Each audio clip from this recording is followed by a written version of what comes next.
Murder, She Watched contains adult themes and adult language. Listener discretion is advised. Murder, She Watched is for entertainment purposes only.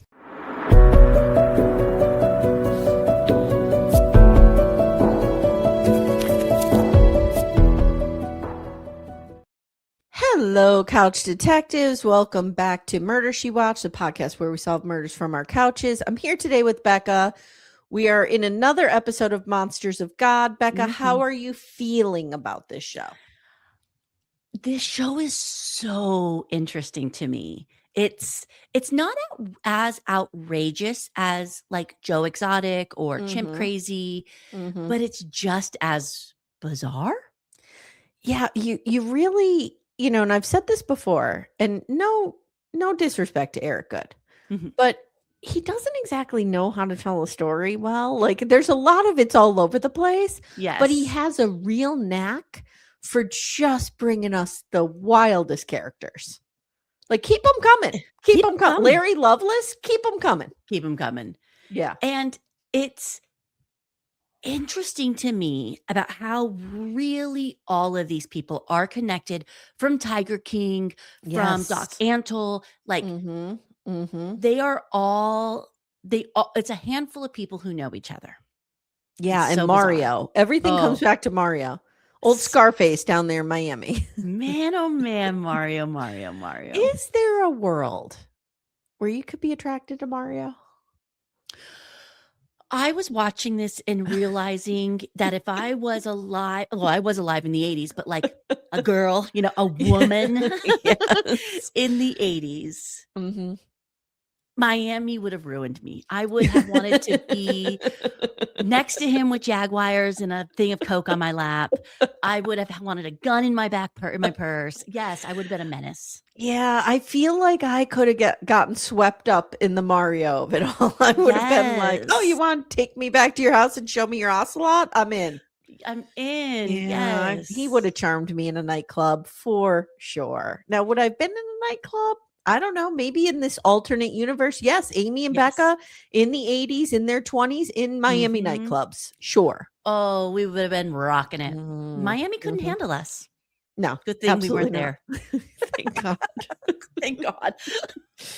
All right. Let me tell you something. I'm on a Casey Anthony journey.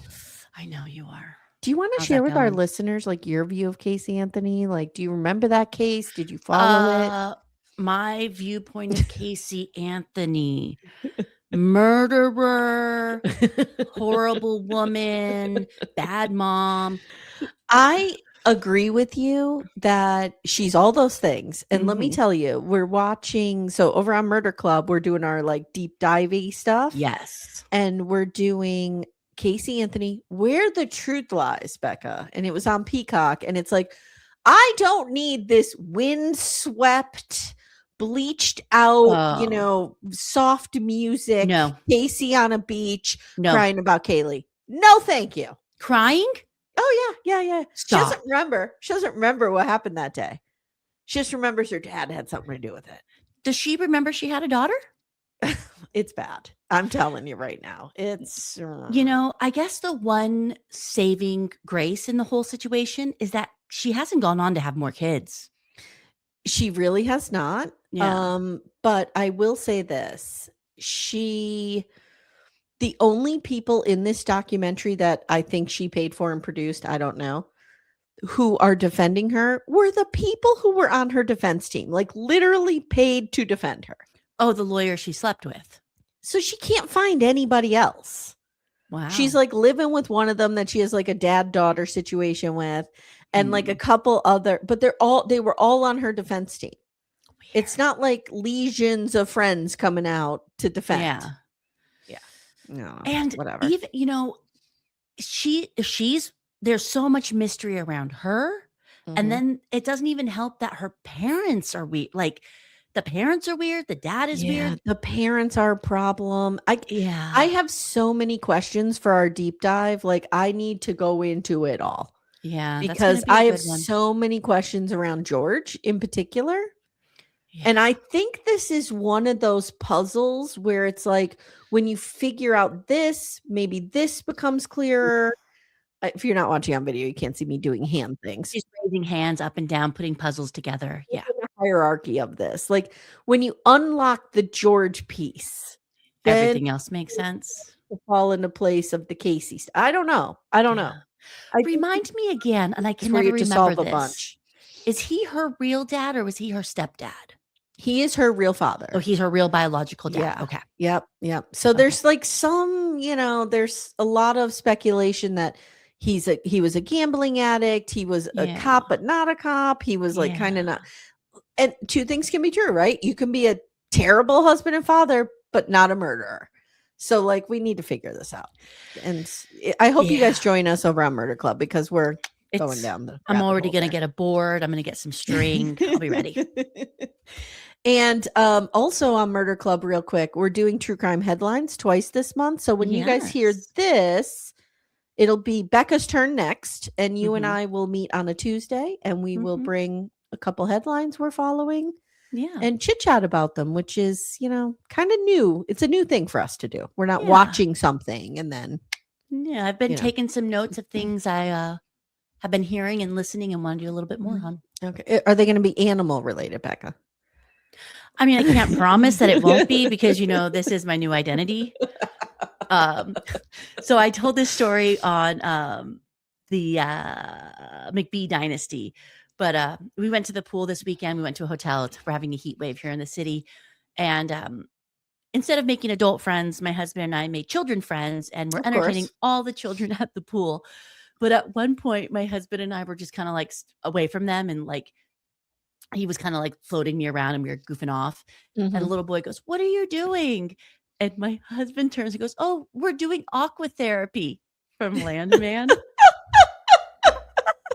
And then we have all these kids in the pool laying down going, "We're doing aqua therapy." Oh boy.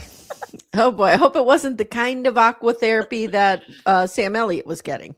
No, except for one little stranger boy did want to hold my hand while we were doing aqua therapy. And I said, I don't know if we should hold hands. We're just new friends. That's I'm a stranger. We don't need you to catch charges. You know what I mean? Like in my most innocent moment at the pool. Yes.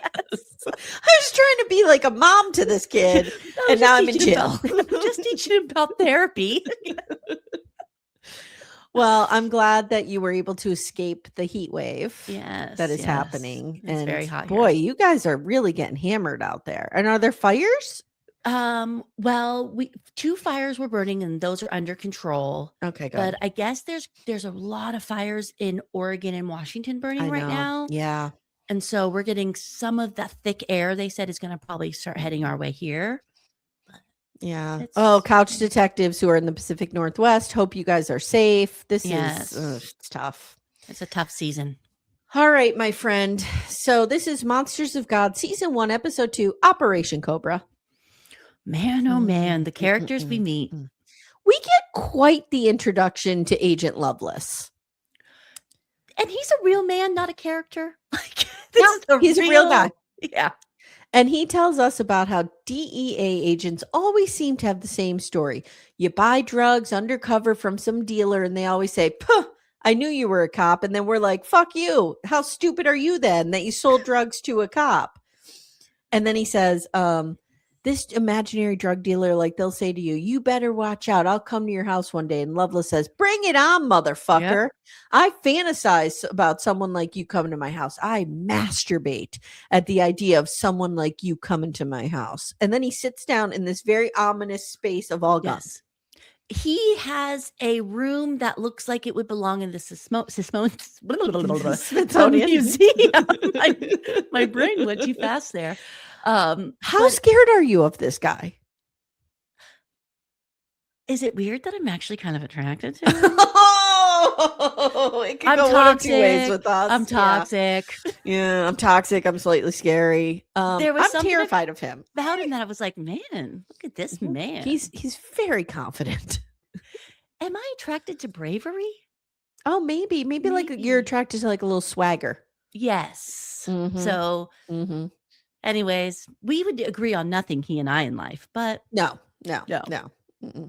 All right, now we get introduced to 900 people in this episode. Oh, there's a lot of characters, and they all kind of look the same. They all kind of blend together. Yeah. Like I have, okay, now we meet Al Killian, reptile handler. We see him feeding rats to his alligators, but like we never see him again.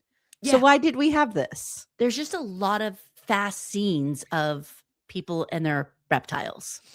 Brian Christie is a journalist, and he says he was a criminal investigator and a journalist for Nat Geo, author of The Lizard King.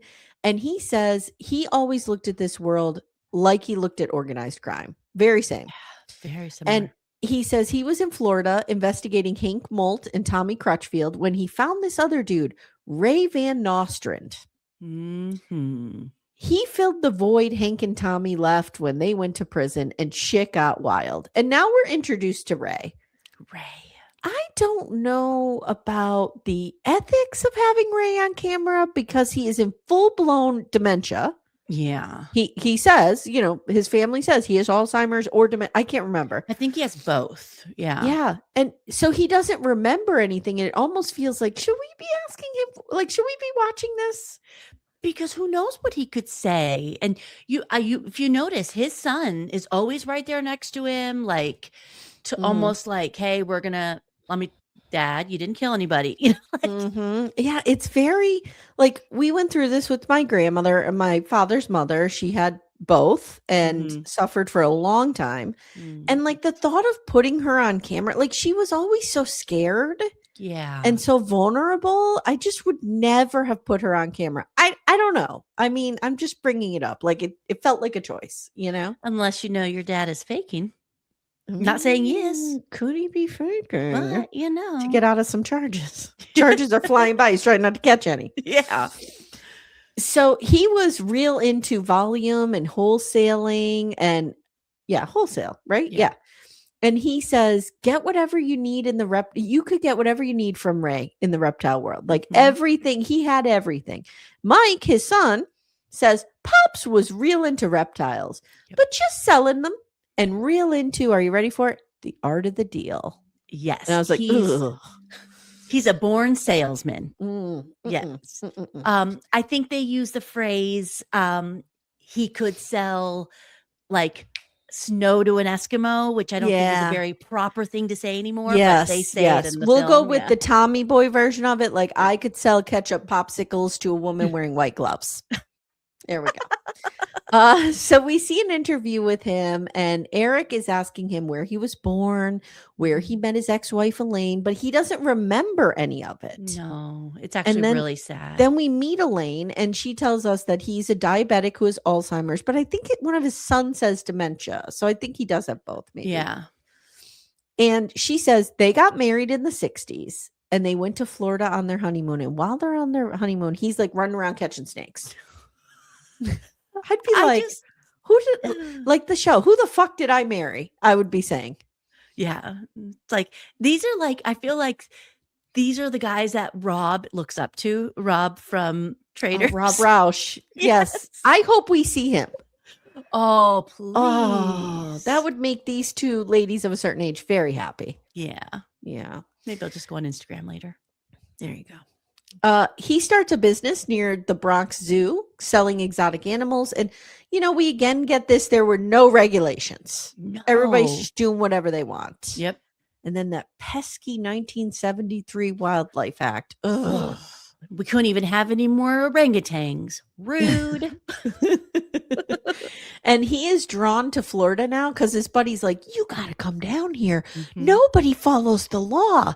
It's literally lawless. Like, just come down here and live with us. You could do whatever you want in Florida.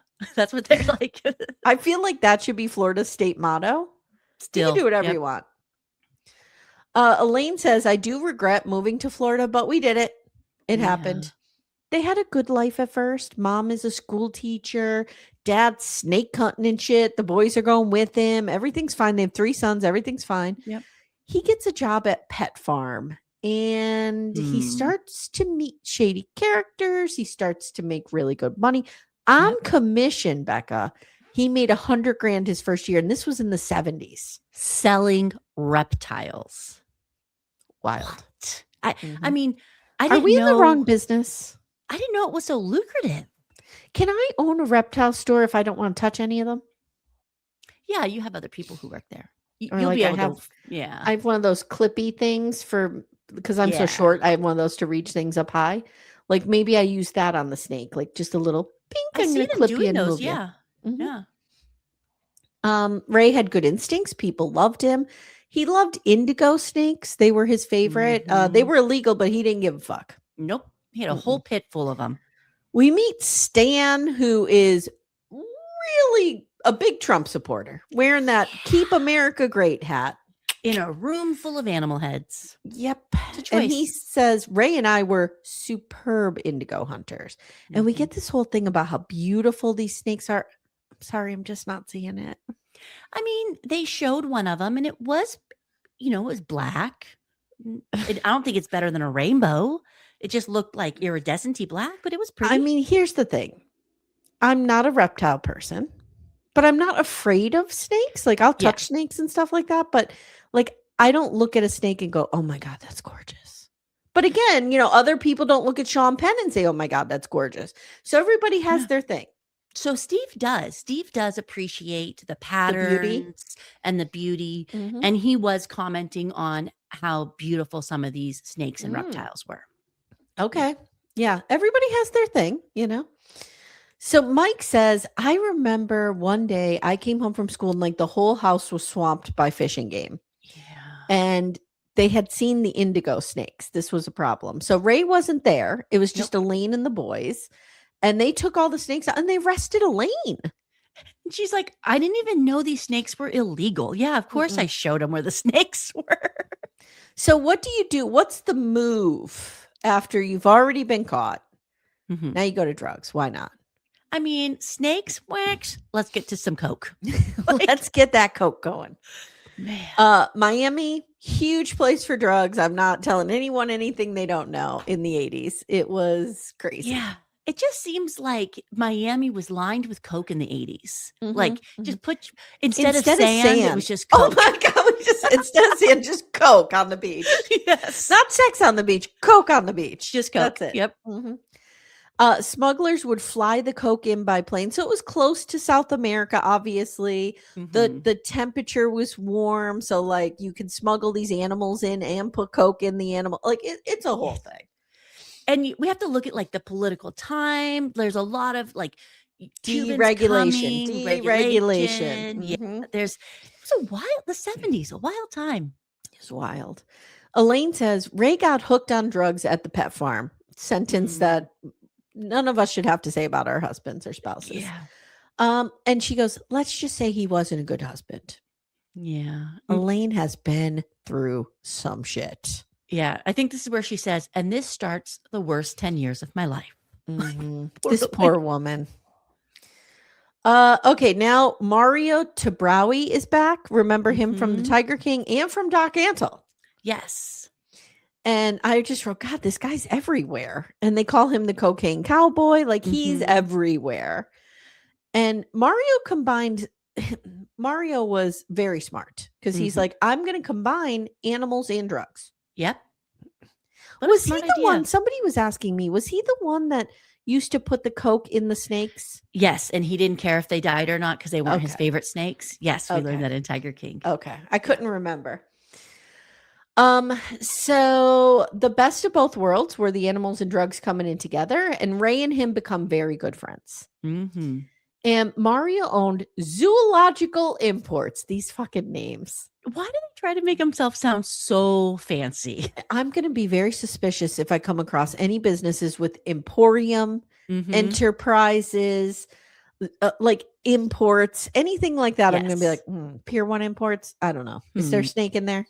Ink, just like Snakes Ink.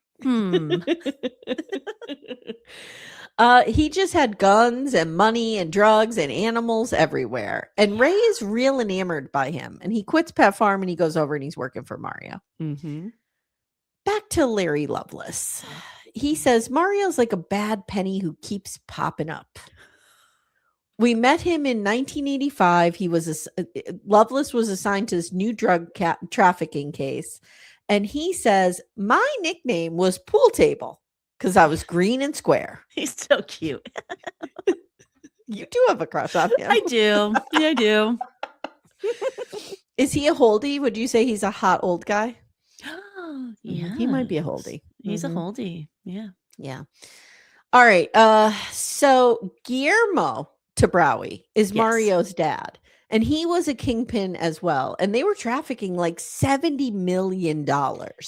Like the amount of money in this time, Yep. like, and this was like all cash, like the amount of cash these people had. Yep. Yeah. Yep. I lowered my blind if you guys heard a weird noise because I was getting eaten by the sun. If you guys know me, I don't like the sun.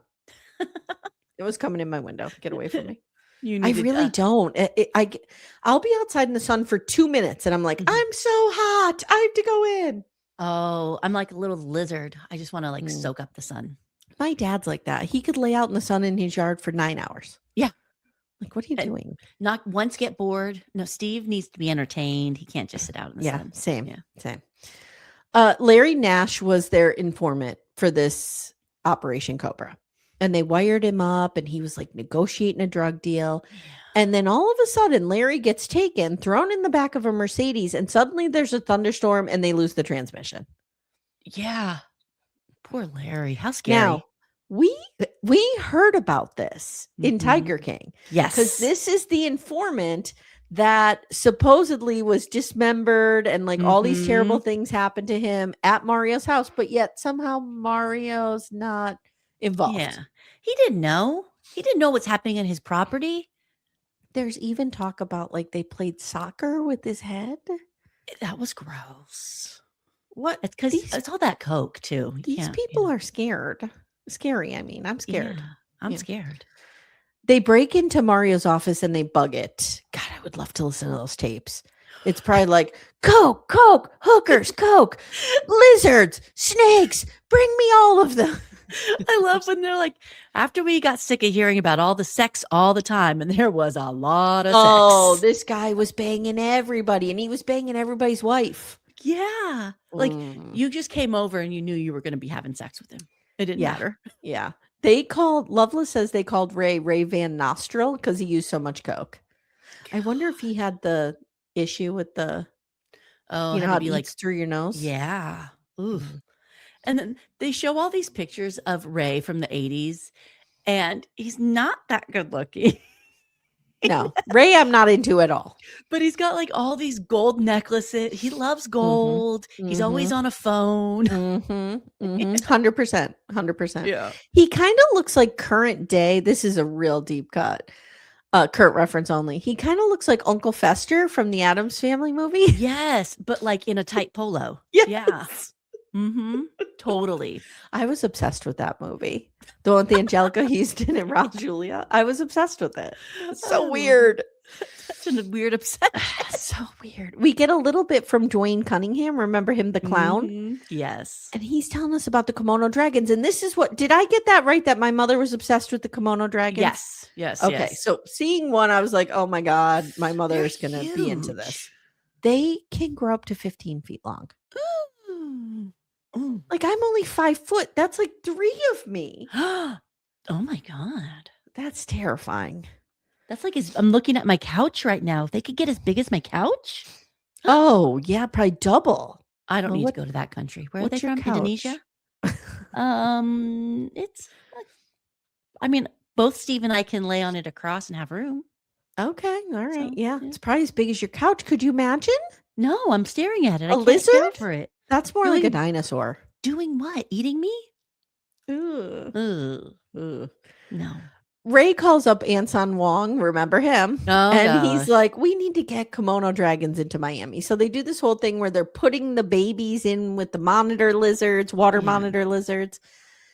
And Ray's ex-wife, Elaine, this is where she says, like, I can't even talk about this period of time because it was so horrific. So the trauma, I would pay for her to write a book. Oh, I love when she starts to talk and her ex-husband her current husband, jumps in, grabs her, and he's like, we need to, and she looks straight at the camera and goes, I've always said Mario was nice to me. Smiley face. I'm like, oh. What were we covering where somebody was calling and the husband yelling in the background, like, we're not doing that. We're not. I think it was it Making a Murderer? No, it was related to Don Lewis, the maid. Thank you. Yes. Yes. And the So husband we was had like, this we're very similar vibe. Like, mm-hmm. and I feel like Mario's at the center of all of this. Like, we don't want to talk about Mario. Yeah. I mean, we get warned. We get a I warning. wonder if Don Lewis is going to come into play here. Don Lewis knew Mario. 100%. Where was Mario the day Don Lewis went missing? Be careful, Becca. This is on the free feed. We don't want Mario coming after us. Mario has always been good to me. Mario's great. We love him. I love him. We did say we would have banged him. So there's that. There you go, Mario. So Lovelace says they were looking at Ray to possibly be a witness. Like they were trying to get something on him to force his cooperation, to charge him with, and then, whatever. Eric Good tells Larry, people tell me not to interview Mario. And Larry says, oh yeah, you need to be careful, dude. This is dark. Do not fuck around with this. Cut to Eric rolling up to Mario's house. Hi, I'm Eric. I'm here to talk to Mario. It made me wonder when this started getting filmed. Agreed. To when because it felt like to me watching Tiger King, that was the first time he met Mario. And now we're watching this and he's being told I'm going to interview him. So was this all happening at the same time? So if you remember the opening scene of Tiger King, he says, I was setting out to make a documentary about reptile hunters. And I found the snow leopard in the van. Okay. And that's where I started going on this whole other thing. So some of this footage I think overlaps. Okay. Thank you for reminding me. Yeah. So Mario's surrounded by his animals. And he's like, I can only trust these animals. No humans. No, thank you. And he says, man is the most dangerous animal. He still has a swagger. He could still pull me probably. He could still take any woman in a Miami nightclub. Yep. For the interview, Mario is sitting down with the monkey in a diaper in his lap, very Tim Stark style. You know how I feel about monkeys in diapers. Yes. It really bothers me. Okay, now this is the history crossover I didn't know I needed. We get into the Bay of Pigs, which the Bay of Pigs gave me my favorite JFK quote, which when JFK had to give a press conference and take accountability for Bay of Pigs not working, he said, let me get this quote right. Victory has 1,000 fathers and defeat is an orphan. I may have that a little wrong, but that's basically what he said, which I love that quote of his. So yeah, we're going to get some JFK. Here we go. Yeah. So Mario says, I was born in Cuba and my dad worked for the CIA, gathering intelligence for the Bay of Pig invasions. And as we know, Kennedy was supposed to support these Cuban, troops that we trained to try to overthrow Castro, and the air support never came. And it was a slaughter, essentially. Yeah, it was the biggest failure of Kennedy's presidency. Yeah. Mario still hates Kennedy to this day. That's a grudge. We know somebody and we have had a conversation together, you and I, with someone who has a connection culturally to Cuba and Miami, and says that there are a lot of people in their family who still have a negative aspect towards Kennedy to this day. Yes.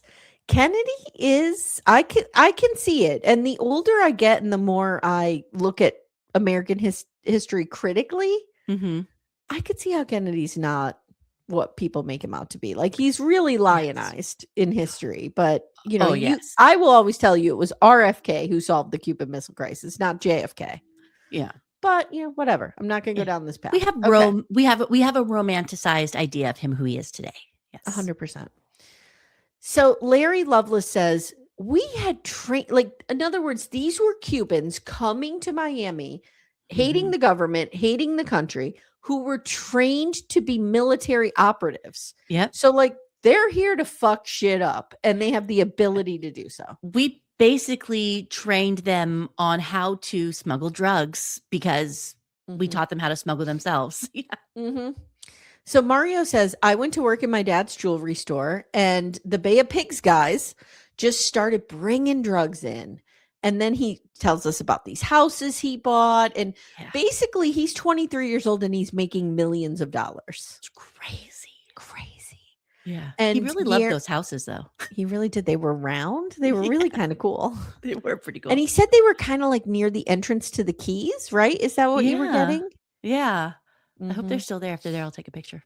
So Guillermo's jewelry store became the headquarters for this smuggling.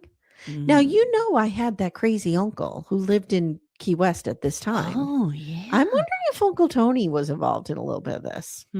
He was a single bachelor, just living his life. He was a total single bachelor. None of us really knew anything about him, and he had a lot of money. Interesting. As we heard in Tiger King, Larry Nash was murdered. The guys brought him to Mario's place. Mario says, I couldn't bury him, so they burned him, but I had nothing to do with it. Yeah. Okay.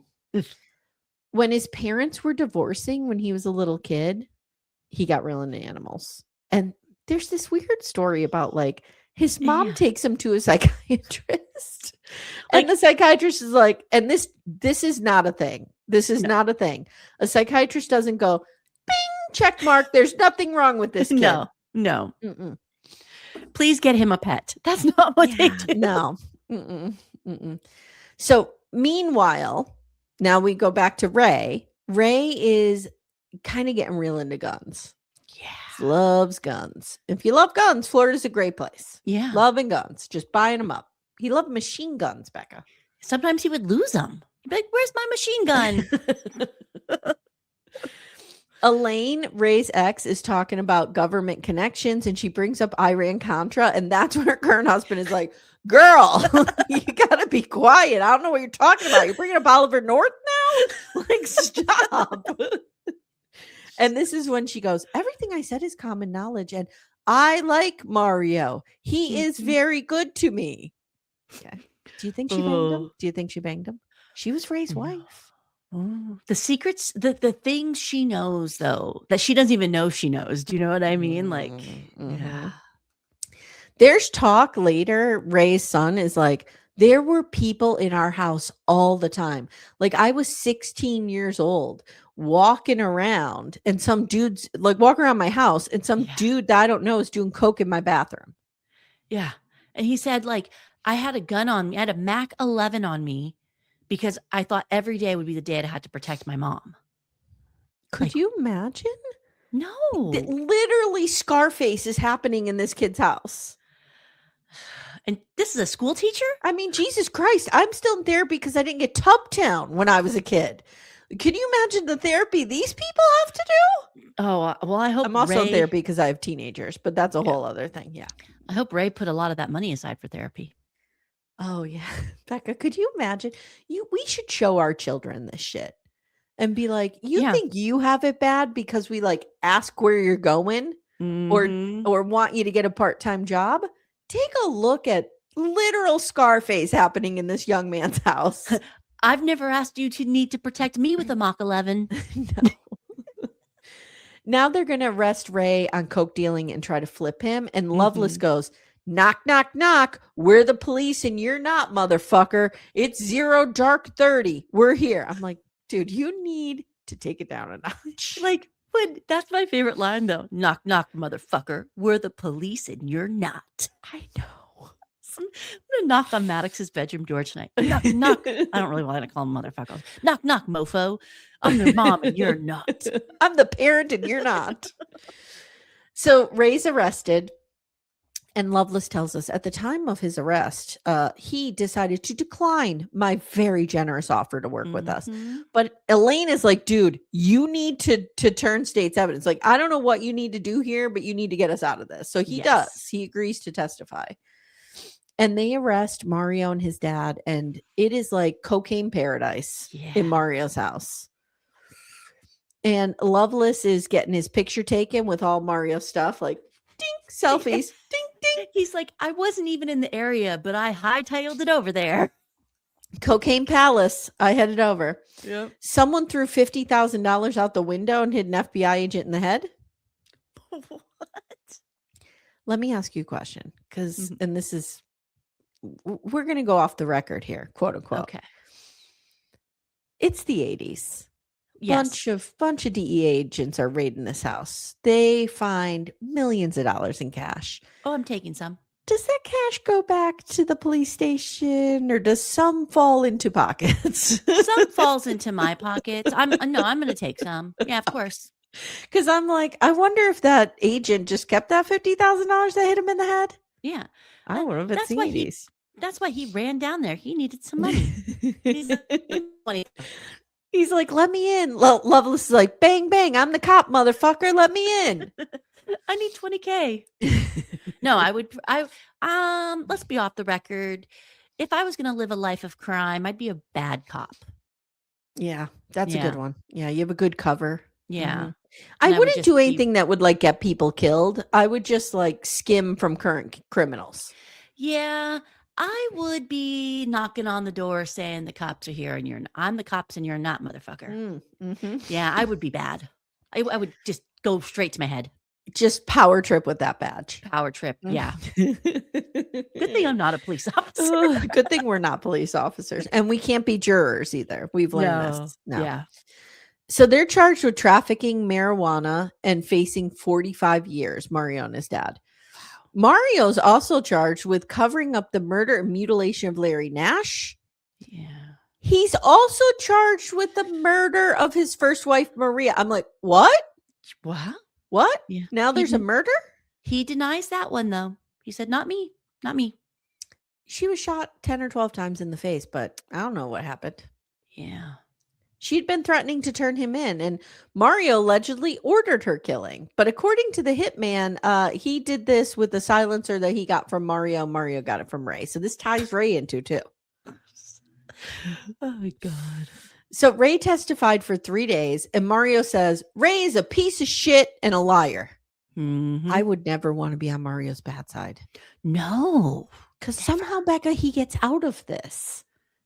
And then he likes to be sly and be like, well, the U.S. government has some ways and people do things like he's very vague and like tries to say the government just let him out because he did things for them. He is found guilty of 62 counts of racketeering, sentenced to 100 years. 100 years. And he's out in 12. I'm like, what? Just living back at his zoo, having a great old time with monkeys. Yeah. Having all the animals. Like, what is happening here? Same thing with Jeff Lowe, remember? He kept getting out of stuff. Like, what is going on?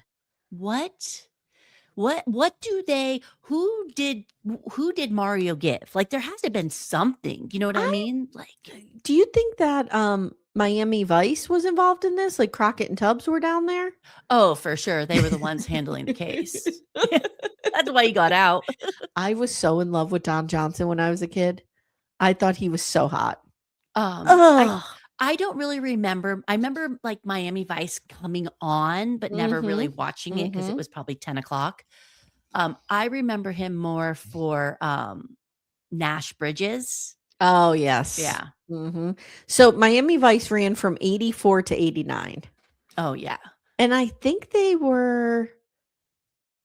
Yeah, okay. So they were, here's the description. This is hilarious. Oh, God. The series is largely remembered for the stylish clothes detectives Crockett and Tubbs wore, the soundtrack, and its distinct visuals.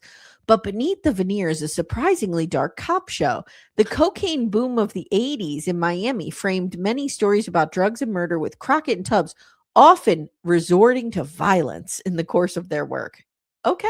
I feel like I need to rewatch an episode of Miami. I just was real into him. I remember it was a dark time in my life. Mm-hmm.